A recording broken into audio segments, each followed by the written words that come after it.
Avowed, Jedi Survivor, Pharaoh Dynasties. February 2025 is absolutely stacked with huge games across Game Pass, PlayStation Plus, and Humble Choice. But which service actually gives you the most bang for your buck this month? Is it worth dropping $15 on Game Pass for Avowed? Should you stick with PlayStation Plus for Jedi Survivor? Or is Humble Choice the dark horse with Total War Pharaoh Dynasties? Today, we're slicing through the hype to reveal the top 3 additions on each service, breaking down if you're getting real entertainment value for your dollar, and crowning February's undisputed subscription value king. Let's get into it. If we haven't met before, I'm Sug. I'm a designated accountant and finance professional working for a Fortune 500 company. I've taken what I've learned throughout my career when it comes to budgeting and cost management and applied it to all of my favorite hobbies. Here on this channel, I help you play more while paying less. I'm the gamer in finance. Let's go. By now, you're well aware of the gaming services and what they offer. But before we dive in, let's do a quick rundown of what each service provides. I'm not going to get into too much detail here. Microsoft Game Pass offers a few different options giving you access to either games on PC, Xbox, or both, depending on how you play. The big selling point is giving gamers AAA titles on day one, as well as a large library of current gen and previous gen titles. Last I checked, there were close to over 600 titles.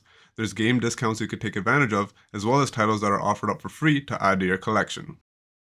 Sony's PlayStation Plus has similar offerings with their subscription service, though they're currently not offering AAA titles on day one. From what I recall, they've been pretty transparent about not being able to make the numbers work. Let's see, maybe things change in the future.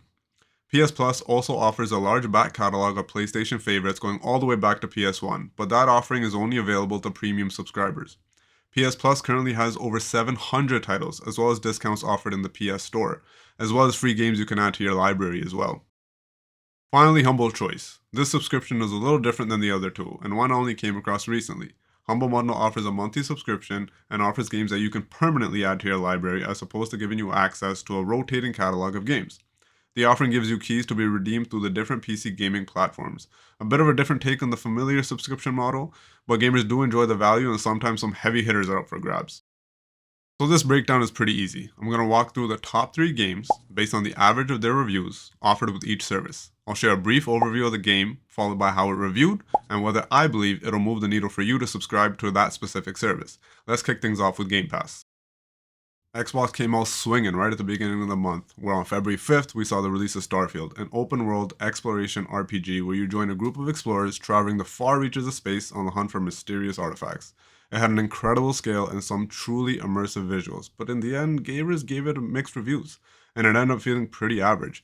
The game's lowest available price right now is just under $65, all the way up to the full release tag of $90. With that being said, the game's main story is about 23 hours, while the completionist journey could take almost 150, so plenty of value here. In my opinion, this game is definitely worth the play. I was able to get into this on PC, and I was enjoying it. It's definitely a big game with plenty to do, so if that's your jam, this is enjoyable and is a needle mover for me towards subscription.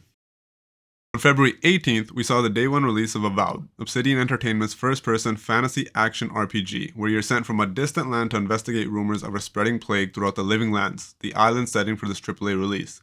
The title has been received mostly favorably by critics, but about average by gamers, which is a metric I like to use.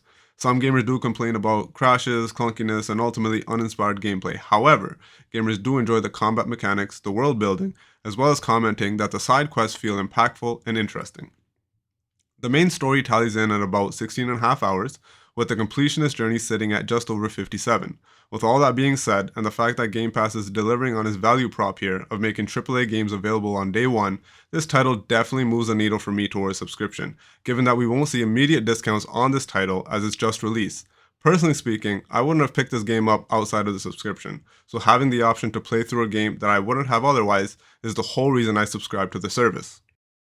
Final heavy hitter for Game Pass in February was Balatro, which made a surprise drop at the end of the month. A Game of the Year contender in 2024, Balatro is a turn-based, poker-inspired deck builder, which has gamers combine real poker hands with unique joker cards to create illegal ones to win it all. This title has been received with nothing but positivity from critics and gamers alike. It's no question why this game was up for Game of the Year. This game sits comfortably between $16 and $19 on all official stores for all platforms.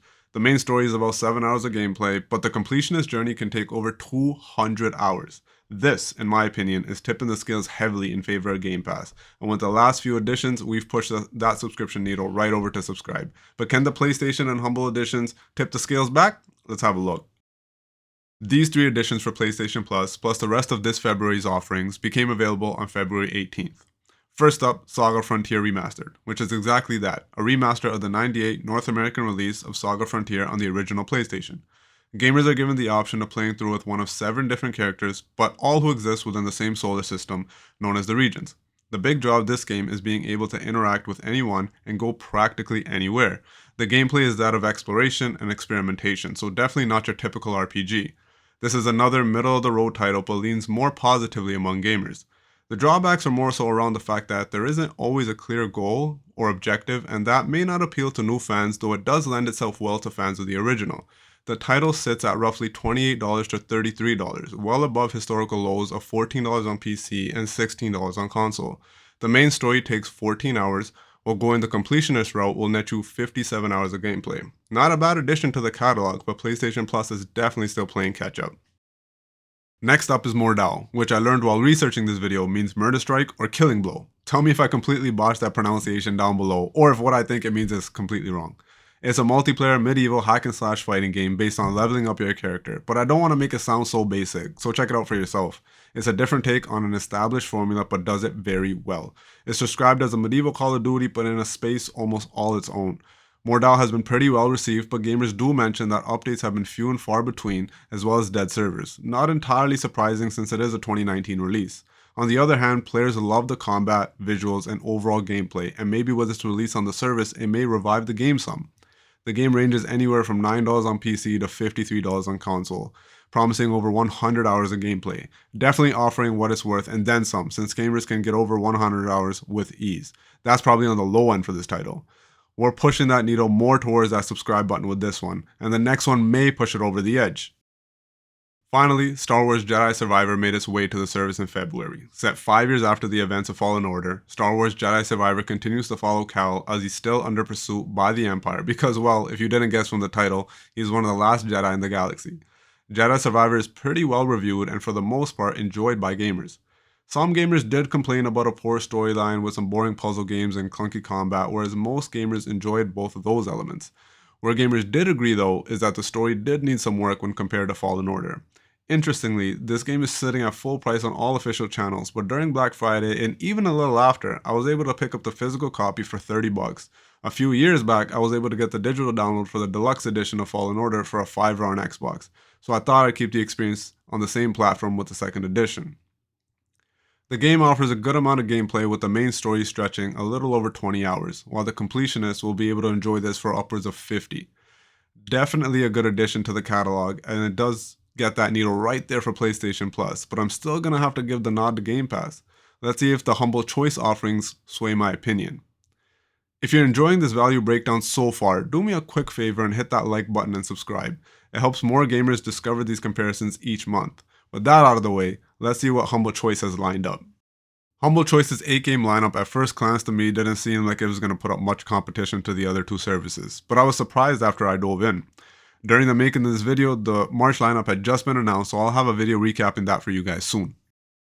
The first title that jumped out at me was Immortals of Avium, which is set in a mystical world where you assume the role of a young battle mage caught in the middle of the Everwar, a battle for control over Avium's magic that has been raging for, well, ever, but appears to be coming to an end.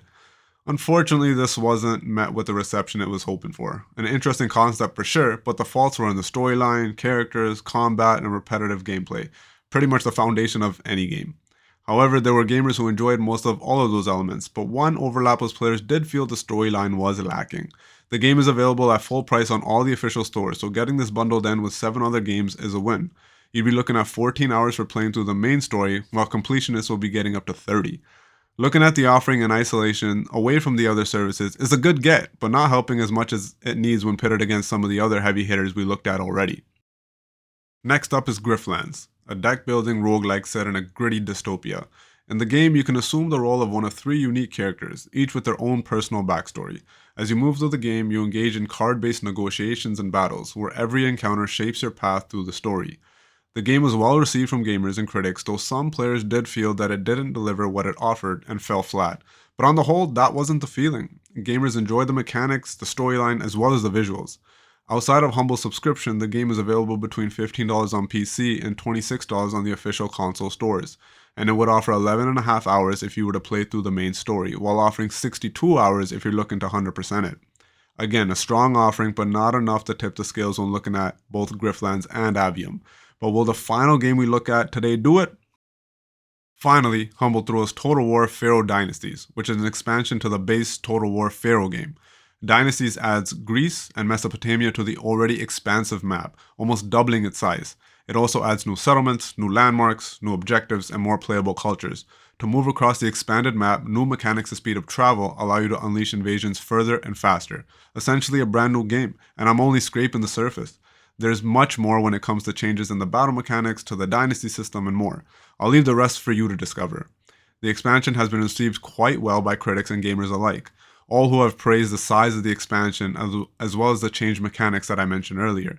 Gamers are hoping for more additions like this since previous titles from developer Creative Assembly have been met with criticism. The base game at the time of recording this video is hovering around its full release price of between $47 to $55, but I do see that the expansion is being offered as a free download on Steam with the base game.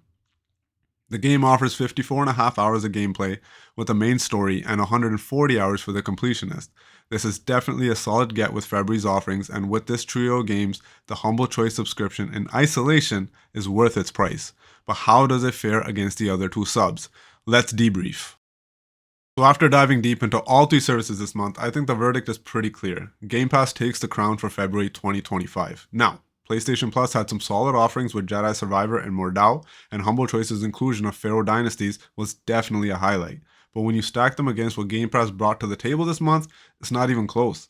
Between the day one release of Avowed, that surprise Balatro drop that no one saw coming, and all the games I didn't cover, Microsoft just came out swinging. At the end of the day, your subscription choice should match your gaming style. If you're primarily a PlayStation player or prefer to own your games permanently through Humble, those are still valid options. But dollar for dollar, hour for hour of entertainment, Game Pass delivered the most value this February. What do you think? Did Game Pass win for you too, or did another service better match what you were looking for? Drop a comment below and let me know. And if you found this breakdown helpful, hit that subscribe button and notification bell so you don't miss next month's Subscription Showdown. Trust me, March is already looking interesting with what's being announced so far. And as always, play more, pay less. See you on the next one.